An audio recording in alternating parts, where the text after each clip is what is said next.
Hermon మందిరం కట్టి మొట్టమొదటిగా ఈ మందిరం మొట్టమొదటిగా కట్టినప్పుడు ఈ మందిరం పేరు ఏంటంటే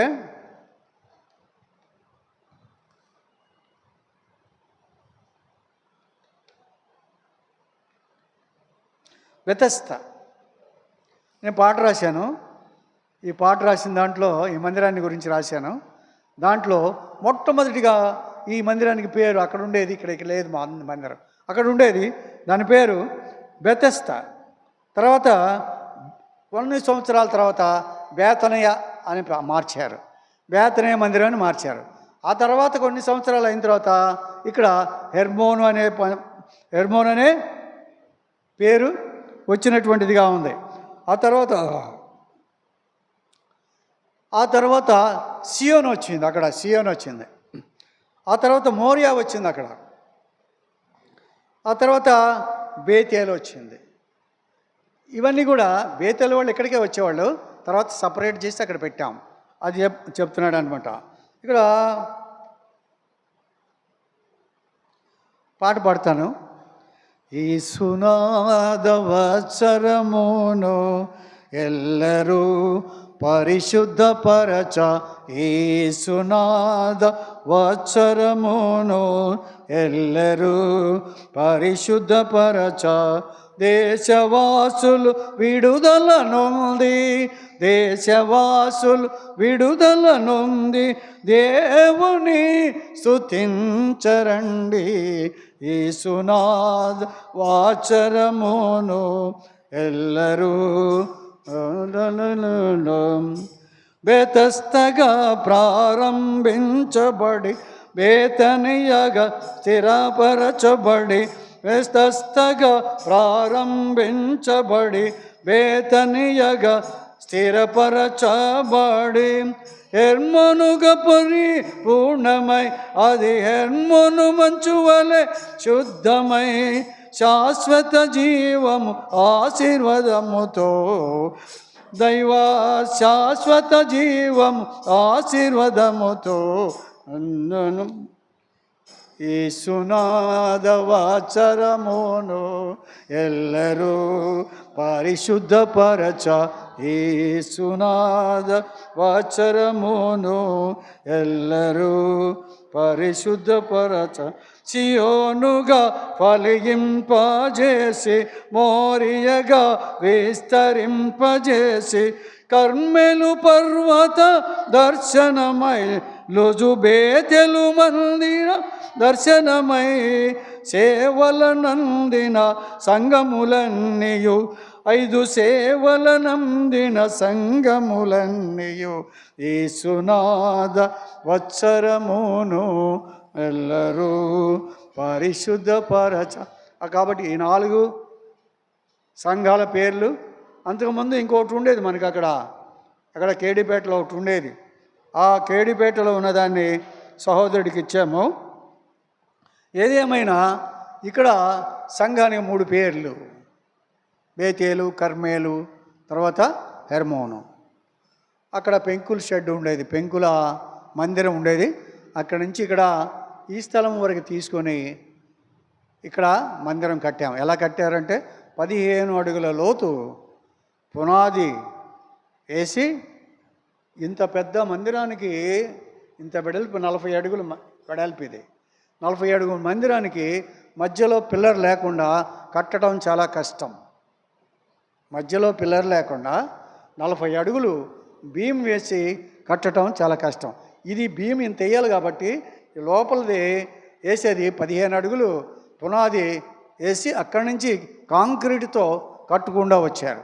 తర్వాత నేల మీదకి వచ్చిన తర్వాత ఇది హైట్ చేయటానికి ఒక ఎంత ఎత్తు, ఇది ఎంత ఉందో అంత ఎత్తున చుట్టూ గోడ కాంక్రీట్ గోడ కట్టారు. కాంక్రీట్ గోడ కట్టి అప్పుడు దానిలో మట్టేశారు, లోపల మట్టేశారు. ఎట్టి పరిస్థితుల్లో అటు ఇటు తొరగడానికి లేదు. ఇది కట్టే విషయంలో చాలా స్పష్టంగా కట్టినటువంటి వారుగా ఉంటున్నారు. కాబట్టి హెర్మోన్ అని పేరు పట్టిన తర్వాత ఈ 18 సంవత్సరాల్లో ఎంతమంది బాప్తీసం పొందారో ఎంతమంది రక్షణ పొందారో, ఎంతమంది రక్షణ పొందినవారు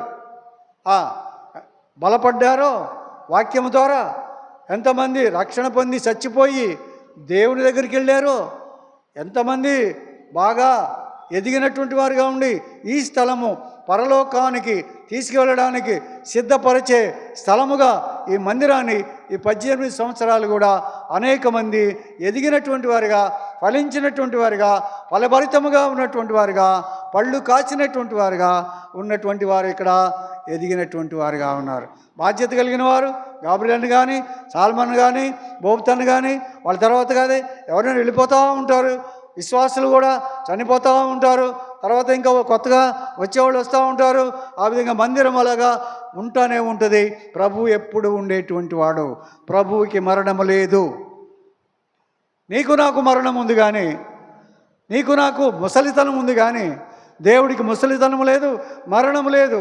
శాశ్వతమైన వాడు, నిత్యమైనటువంటి వాడు, సత్యమైనటువంటి వాడు, పరలోకవాసి దేవుడు. అలాంటి దేవుడు, యుగయుగాలు ఉండేటువంటి దేవుడు, తరతరాలు అన్ని తరాల వారిని పోషించగలిగిన దేవుడు. వచ్చిన వారిని పోషించి బలపరిచి భద్రపరచడానికి ఈ మందిరము ఒక ఆశ్రయముగా, దుర్గముగా, కేడముగా దేవుడు ఇక్కడ ఉంచినటువంటి వాడుగా ఉంటున్నాడు. చాలామంది ఇక్కడ ఎదిగినటువంటి వారుగా ఉంటున్నారు. ఒక్కొక్కళ్ళు దేవుని దగ్గరికి వెళ్ళిపోతూ ఉంటారు.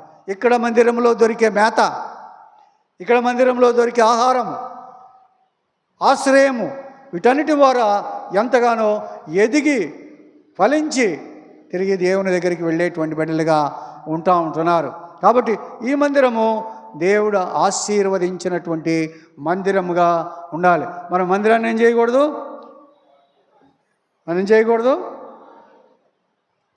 విడిచిపెట్టకూడదు. ఎక్కడుందన్నమాట?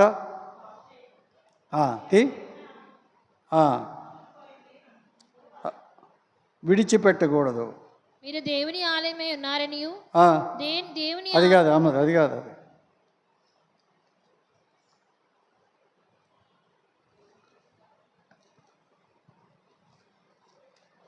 ఆమోసు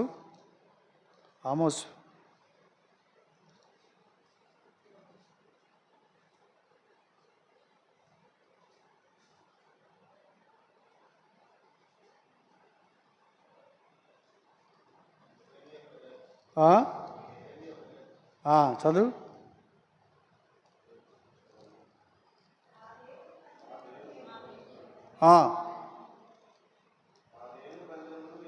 అది మా దేవుని మందిరం. మేము ఎవరి మందిరం ఇది? మీ దేవుడు ఎవరివాడు? మా దేవుడు. మా దేవుని మందిరాన్ని మేము మాత్రం విడిచిపెట్టాం. మా దేవుడు ఉండే మందిరం, మా దేవుడు బలపరిచే మందిరం, మా దేవుడు ఎదిగించే మందిరం, మా దేవుడు పోషించే మందిరం, మమ్మల్ని ఆశ్రయింపజేసే మందిరం, దాన్ని ఎప్పుడు మేము విడిచిపెట్టము అనేటువంటి వాళ్ళు ఎదిగేటువంటి వారుగా ఉంటాం. అలాగా ఉండాలి. దేవుని మందిరం కట్టబడింది.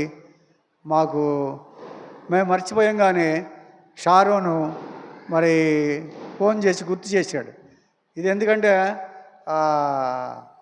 వాడికి ఎలా గుర్తుంది, ఫోన్ చేసి ఇలాగా మనకు 18 సంవత్సరాలు అయింది ఈ మందిరం కట్టి, ఈ రోజుకి 18 సంవత్సరాలు అయింది. కాబట్టి ఈ యొక్క 18 సంవత్సరాలు దాటిన దాన్ని బట్టి కూడా ప్రార్థన చేద్దాం. మనం ప్రార్థన చేద్దాం. ఒకటి ఆనంద్ బాప్తీసం తీసుకున్నందుకు 2 సంవత్సరాలు అయింది, 3వ సంవత్సరం వచ్చి. అదే కాకుండా ఆనంద్కి ప్రమోషన్ వచ్చినందుకు, 3వది మందిరానికి 18 సంవత్సరాలు వచ్చినందుకు మనం చేయాలి, ప్రార్థన చేయాలి. ఒక పురుషుడు, ఒక స్త్రీ ఆ విధముగా, సహోదరుడు, సహోదరి ఆ విధముగా ప్రార్థన చేయండి. మన భోజనానికి